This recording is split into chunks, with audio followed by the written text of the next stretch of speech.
Okay, so Phasmophobia. What is Phasmophobia? What are we doing here, man? Phasmophobia, in definition, it's just a fear of ghosts. You know, the ghosty goos, they be flying around and stuff. You guys know what I'm talking about. It's an amazing name for a co-op psychological horror game, right? It's pretty interesting. So there's 24 ghosts to hunt or be hunted by. I mean, you know, whichever. And they initially released with 12 ghosts. However, with clips from streamers going viral and, you know, the income generator just going through the roof for Kinetic Games, they dropped another 12 ghosts. So let's just jump right into the meat and potatoes all right? Okay, so the ghosts, you know, there's a lot of different ghosts in this game. However, they all act a little different. They all have like their own little personality, their own flavor, right? There are special actions only committable by certain ghosts, which really give you a great indication as to what you're dealing with in a game of Phasmophobia. Each ghost gives different evidence. They all give 3 pieces of evidence to help investigators find out what type of ghost it is. There's a few tricky ones that don't really show up in certain scenarios. Okay, so let's cover some basics of Phasmophobia. We have equipment. What do all these fancy equipment things do, Giggity?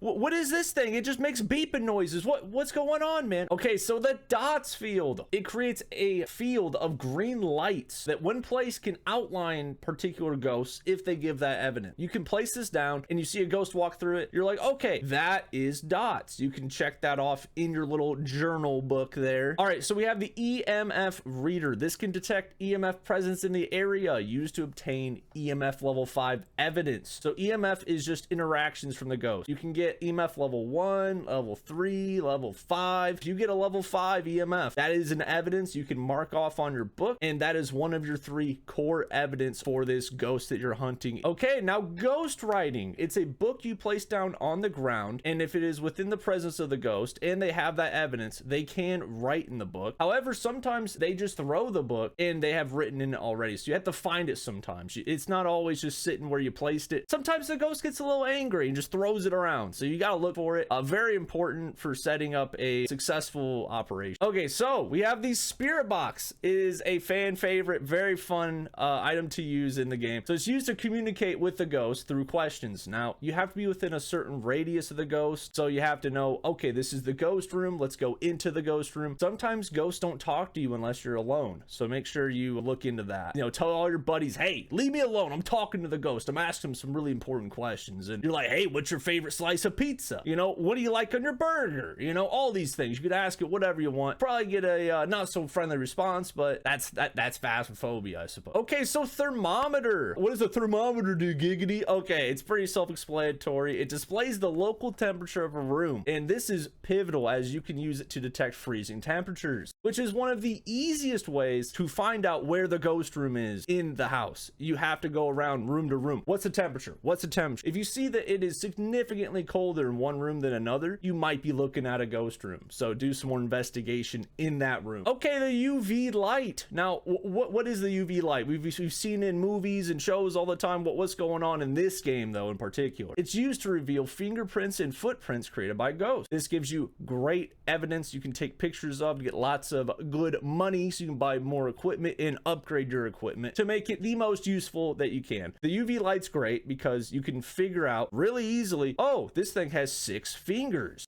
I wonder what ghost it is. There's some very special evidence that you can get with UV light that makes the game significantly easier if you pull it off successfully. Okay, so we have the video camera. This creates a video feed which is relayed to the van's computer. There's a computer in the van when you pull up, and you can have multiple cameras set up on this camera feed and have somebody at the truck just watching all the camera feeds, letting you know what they see. Maybe they'll find dots through the camera, which is really effective. And there's a lot of different things you can do with this. You can troll, you have some fun, you know, be a little camera guy while you're getting chased by a ghost. There's a lot of shenanigans that happen in Phasmophobia, but you know, we're here for it all. Okay, so we have the flashlight. What is a flashlight? Okay, it's a flashlight, man. Duh. Doesn't need a section. Provides a basic source of light. Come on. Okay, so this is great. You can find your way around the house. You don't stumble into a closet by accident and get locked in by the ghost. You don't want to deal with any of these issues. So yeah, flashlight, pretty important. However, you can get by without it. You just gotta, you know, feel your way throughout the house once you know all the layouts. Okay, so the crucifix. What does the crucifix do? I think we all have an idea of what a crucifix is, but what does it do in Phasmophobia? This crucifix prevents ghosts from spawning in a particular area. However, you can place it down in a room, and you can see it covers covers 90% of the room. There is still 10% where the ghost could spawn. However, a lot of times you place it in the center of a room, you should be good. The ghost will burn the crucifix before spawning and hunting you. But once that crucifix gets burnt, bad things start happening. If that thing gets burnt and it's coming after you, it's not very nice, man. It's gonna get you. You gotta go. Okay, so the firelight. It is very simple. It's just used for optical objectives and to provide light. So, you know, sometimes you need to light up a candle and have the ghost blow it out. This is what you use to start it, firelight. And headgear. Okay, very important stuff here. It can be equipped on a player's head. Everyone can throw one on before they leave the truck, and whoever goes back to the truck can see all the POVs of everyone's camera on their head. This is great because you know whether or not they're dead. You can turn on their light on their headgear and possibly see dots. You can do a lot of things with this. Very important, underrated tool of the trade. Okay, so the best item in all of Phasmophobia has to be hands down the incense. Now, the incense is great because it allows you to essentially have invulnerability to the ghost when it comes to smack you. You can light this thing, and for about 4 seconds, you can run around, run through the ghost, run to a different room, and the ghost will run the opposite direction of where you initially started your incense. You can use this to just run past the ghost, run into a different room, close the door, turn a corner. Usually 2 lines of sight, it gets you away from the ghost. This is very important, especially when you're playing with your friends and you're trying to all stay alive. You need to have these incenses ready to go. If you don't bring any, you're gonna be sorry. Okay, so the motion sensor. This provides light when a ghost or player passes it. A signal is also provided to the van. So if you're in the van, you can see the motion sensors going off, and you can also use this to complete challenges in the van. You have 3 challenges when you start up a new run. This is very oftentimes a challenge, so it's important to place these in high traffic areas where you think the ghost may be going, and you can capture the ghost movement. So this is great. Motion sensors are great for money. You got to save it up and get that equipment rolling. Okay, so the parabolic microphone. This is used to listen to paranormal sounds in a large range. This is great for massive maps. We're talking the high school, we're talking the prison, we're talking the insane asylum. Great for all those maps when you're really just trying to find a ghost room. You're hoping, you're praying you can just find the room just to start the investigation, right? It's great for also listening in on banshees when they sing to you. This is just great all around. Definitely use it more. People don't use it enough. Okay, then we got the photo camera. Very basic. This is pivotal in all of Phasmophobia. You use it to take photos of various ghost interactions for additional profit. This is massive. This is massive. This is how you unlock things. This is how you level up. You got to take photos of everything, every interaction, you know, bones, salt piles, you name it. You take a photo of it, you get that money, you send it in, you get the stuff, man. Okay, and salt's great. It's just like supernatural, just how you'd think. No, I'm just kidding.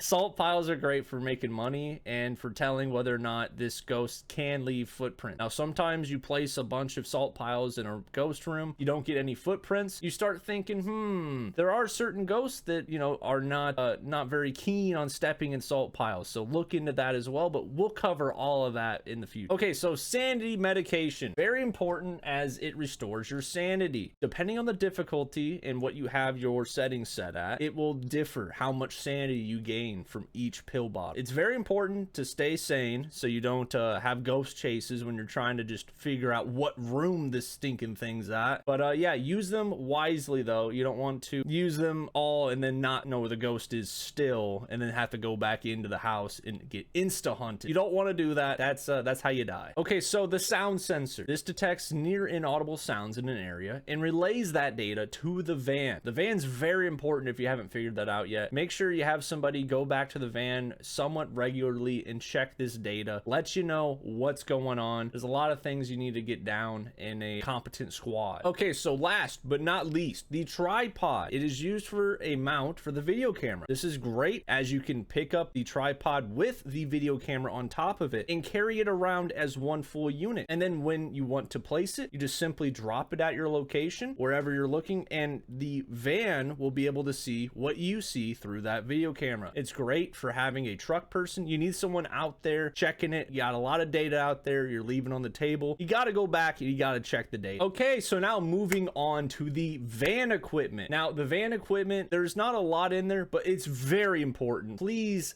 pay attention to this van equipment and make sure that your squad also knows what the van equipment is used for. Very useful. Okay, the objective board. What are we doing at this stinking house, man? What are we doing? It displays all the mandatory mandatory and optional objectives, such as have a ghost blow out a candle, survive a ghost hunt, get below 25% sanity. There'll be a lot of challenges you can do that make you extra money, and you can do all the challenges and get all the photos. You get a perfect investigation. You also need to find the bone and photograph the bone. Do not forget. Okay, and we also have the site map. Now this is great. It gives you a detailed map of the case location, so you're not just wandering around aimlessly. However, you may still end up doing that. Sometimes I do. Make sure to check the map if you have not a clue what's going on at this house, man.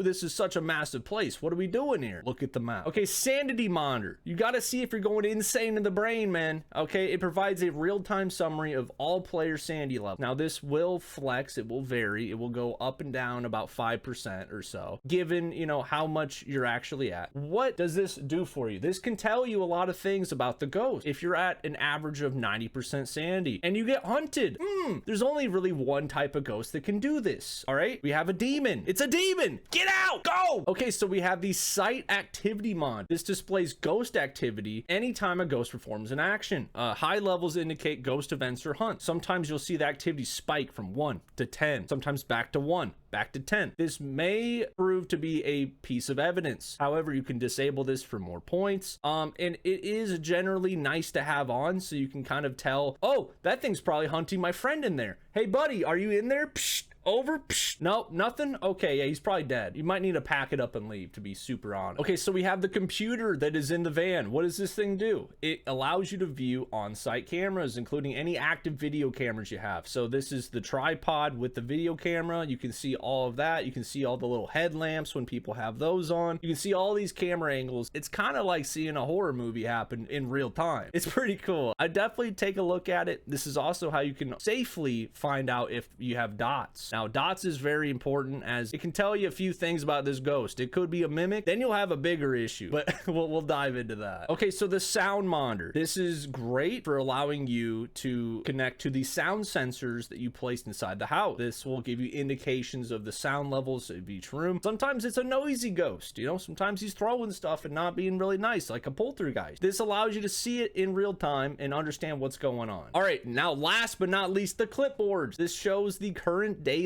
and weekly tasks that you have at hand. You'll find this in the spawn room, laying on a desk right next to the van, and it will tell you the daily and the weekly challenges that you have ahead of you. Do these things, please do these things. They'll give you so much money, and then you don't have to be begging all your van mates, hey, can you please chip in for some equipment, please? I need some salt, you know? Like, no man, you got the money now. You did the challenges, you got the money. Okay, now we're gonna get spooky. We're going to cursed items. So what are cursed items? Are they even good? Like, what's going on with these things? Okay, so first cursed item are bones. Provides a bonus for picking it up or taking a photo. One bone is guaranteed to spawn on site. Bones aren't necessarily a cursed item. They don't really have any effect, but they are great for taking a photo of it, collecting it, and getting some free moolah, man. If you find a bone, don't just pick it up. Take a picture of it, then pick it up. You get max money that way. Okay, so we have the haunted mirror. This is used to find the ghost room at the cost of your sanity. Now, this drains a whole heck of a lot of sanity. If you use the mirror, definitely just check it for a second. Be like, okay, I think I know where that's at. You start describing it. You start thinking, you know, you start trying to find it. Maybe check it again, but never check it 3 times. It'll start going crazy. The ghost will start hunting you. You may even break the mirror. And then you have a cursed hunt, and you don't want a cursed hunt. You don't, man. Unless you're just, you know, dancing around with the ghost or something. Maybe you're into that. I don't know. All I know is I don't like it when the ghost is screaming at me and he's chasing me for way longer than normal. Okay, so the monkey paw. This grants players wishes, which can cause a positive and a negative effect. If you want to revive your buddy, let's say, bring him back to life, something pretty negative is going to happen to offset this. Be wary. Maybe wish for some pizza or something. Maybe the ghost will bring you a nice hot slice. Maybe not though. Okay, so the music box. This is used to get the ghost to sing and broadcast its location. So you start winding this thing up, you'll hear the ghost from a different room start singing, and you know exactly where it's at. This helps you find the ghost room very easily, allowing you to start your investigation flawlessly. Set up all the equipment you got in that ghost room and hunker down. Okay, we got the Ouija board. This can be used to communicate with a ghost at the cost of sanity. You can ask it all the things you normally would on a Ouija board. How old are you? Why does your breath stink? Where's my pizza? Why is mom mad at me? Like, all this good stuff, you know? You ask it whatever you want. How many pickles even? We all know.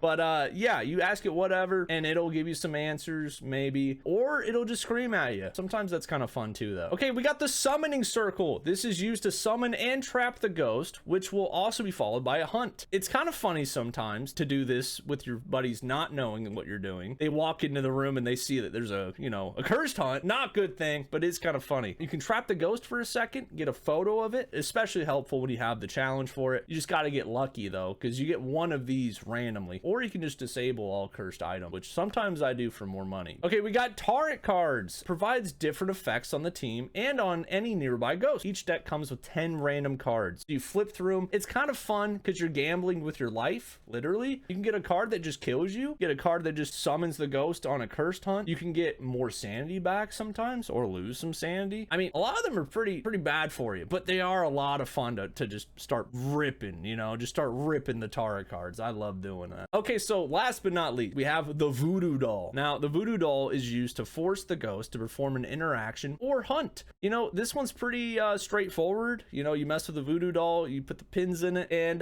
you know, eventually the ghost, he'll do something. It probably won't be very kind to you or your team, but man, would it be kind of funny. Oh, come on, it'd be kind of funny, right?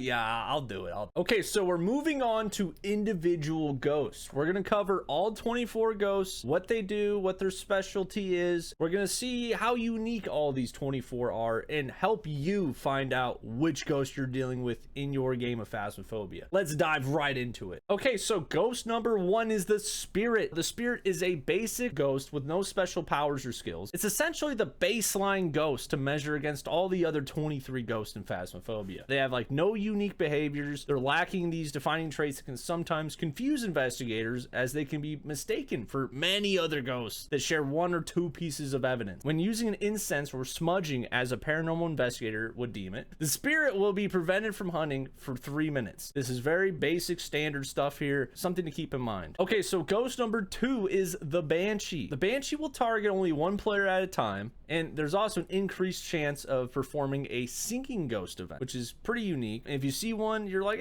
this might be a Banshee, but you're not too sure, right? The Banshee has a distinctive wail on the parabolic microphone. This is one of those unique things that can pick up. You hear this wail on the parabolic microphone, you know you got a Banshee, or do you?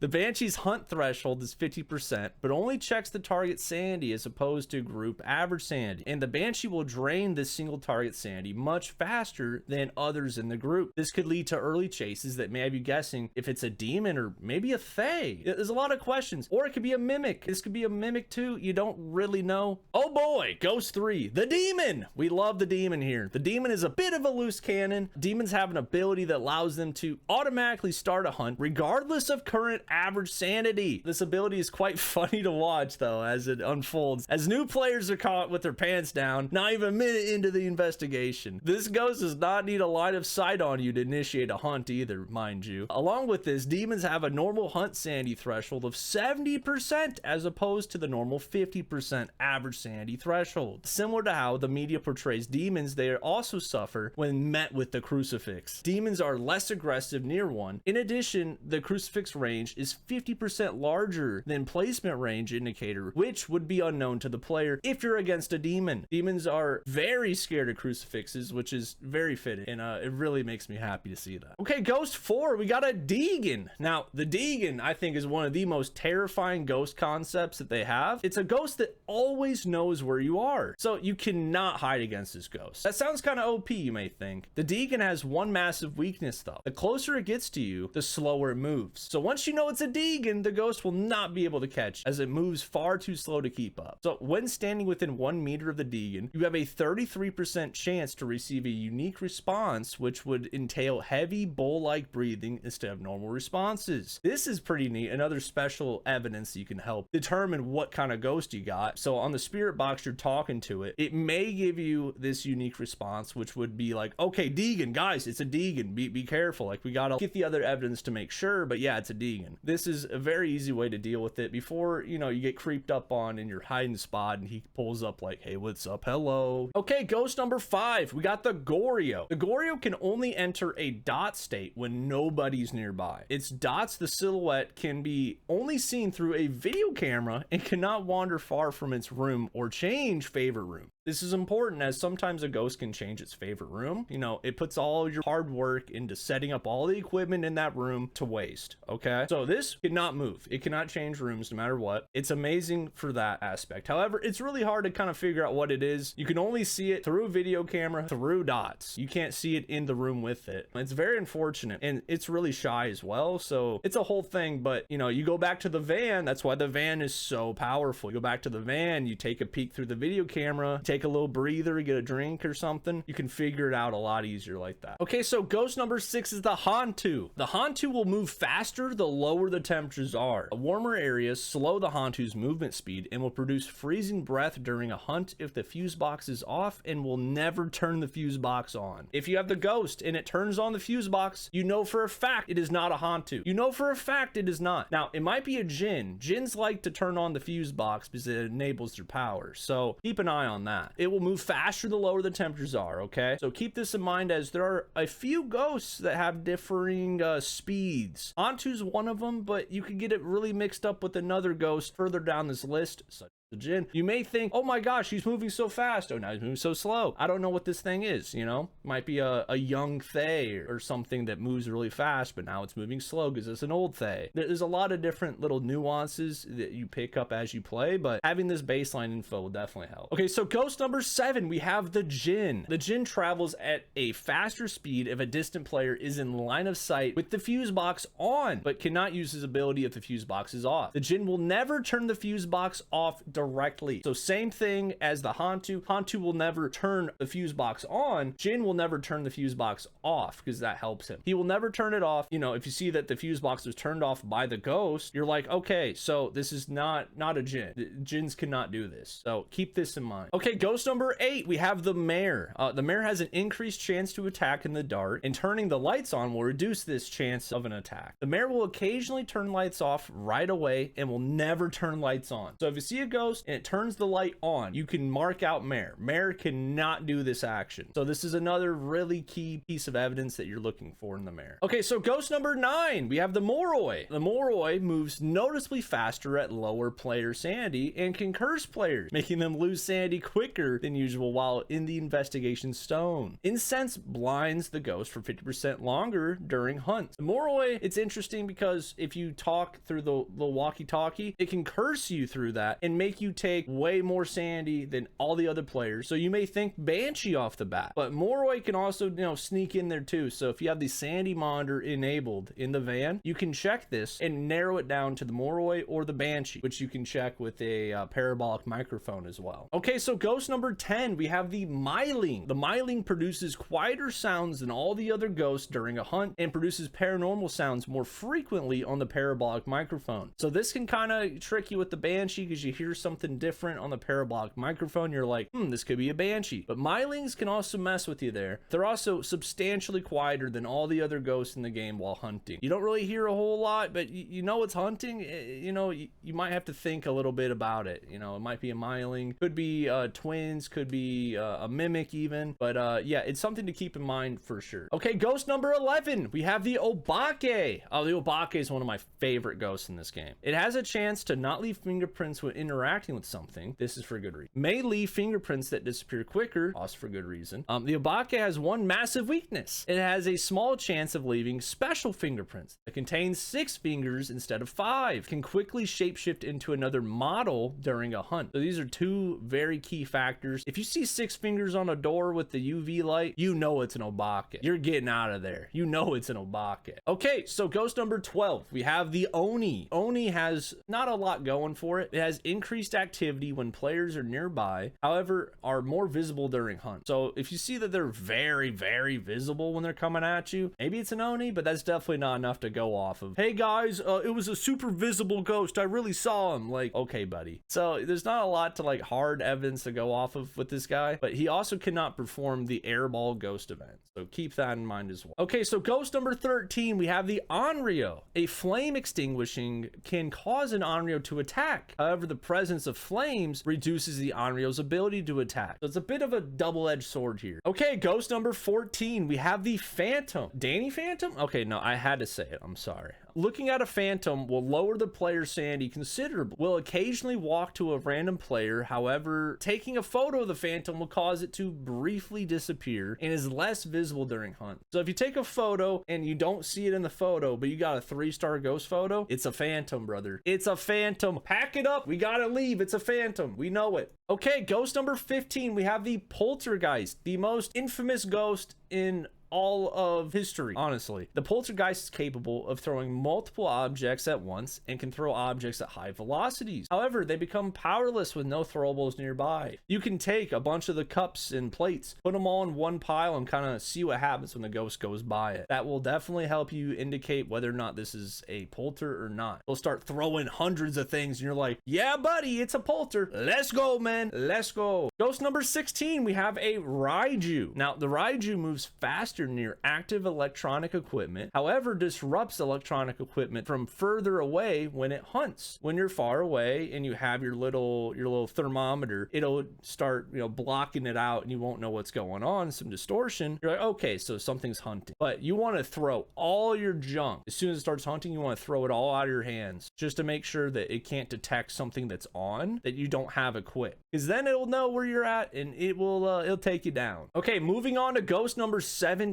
the Revenant, one of the scariest ghosts in all of Phasmophobia. The Revenant moves significantly faster if the player location is known during a hunt. However, moves very slow when not chasing a player. This is terrifying, obviously. Okay, so if he knows where you're at, he's coming for you. All right, you gotta go, brother. He's fast. He don't play games like that. You gotta hide. He has one speed and it's fast. All right, so ghost number 18, we have the Shade. Now the Shade is a little bit of a shy guy. He's the Phasmophobia shy guy. That's what he is. He's less likely to perform interactions. The Shade cannot hunt if people are nearby, and they prefer to do their dirty work in secret. So if you're grouped up with your fellas, he's not coming near you. He's just a shy guy. He's just a little shy guy, man. You know, leave him alone. Okay, so ghost number 19, we have the Fae. Now the Fae is much more active, aggressive, and faster during hunts as soon as a player enters the location. However, becomes slower and less active over time. This is due to the Fae actually aging rapidly during the duration of the investigation. As you enter, the Fae is a spry youngster that's running around causing mayhem. However, it ages quite fast and will become an old man by the time you wrap up your investigation, making it quite easy to tell what ghost it is and have the risk of death reduced significantly. Okay, ghost number 20. Oh boy, we have the Mimic. Oh boy, we love the Mimic. We love the Mimic. No, the Mimic can do what the name suggests, mimic other ghost abilities and traits, such as Jinn Teleport, EMF level 5. The Mimic will present fake ghost orbs as secondary evidence, so it is important before locking in your guess of what the ghost could be, check for ghost orbs, just in case, you know? You gotta rule out the possibility of a Mimic. You gotta check for ghost orbs. Make sure you look and you check it twice, because you don't want to be fooled by the Mimic. Ghost number 21, we got the Twins. They be twinning and all that good stuff. The Twins are actually two different ghosts. Either one can start a hunt, but not at the same time. One twin is slow and the other is fast. This can make it difficult to decipher whether it is a Fae that is aging, potentially another movement speed changing ghost such as a Hantu if it's hot or cold. The twins will often interact with the environment at the same time, but usually in different places, which will allow you to kind of decipher whether or not the ghost is a tricky twin or not.